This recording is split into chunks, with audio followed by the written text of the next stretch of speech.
Definitely my wife. Me too. No, not your wife. I called Rupert's wife, but I let her know. I was like, hey, listen, definitely my wife. And I love the fact that you use the term stepping into the world, because it is such a well-built, well-articulated world.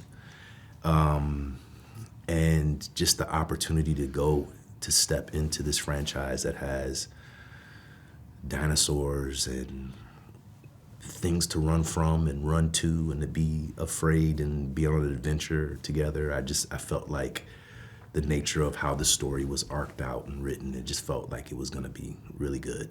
I loved working with him, and he's a very, I think if you probably have met him, he's just very quiet, kind of quite unassuming. He doesn't sort of shout or boast or show off, and yet you see what's inside his mind.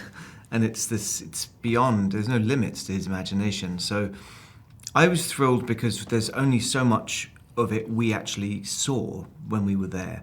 And that was great. But then realizing that there's another, at least half as much again, that he was conceiving of.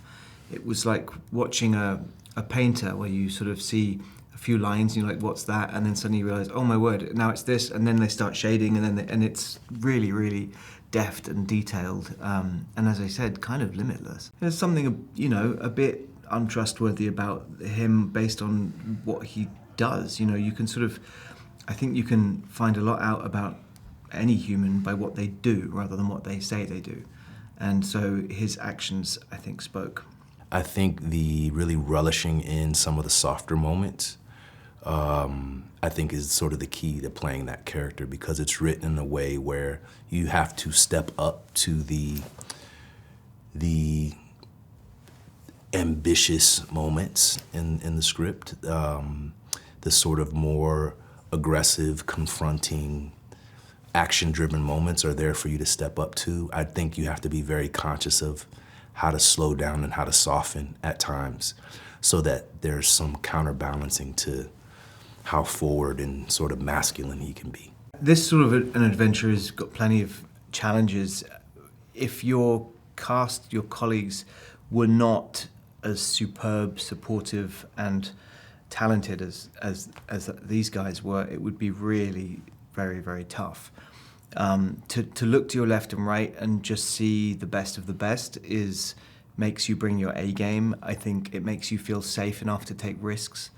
And you form this kind of collective, because not only were we in these quite grueling environments, but most of the film we were imagining.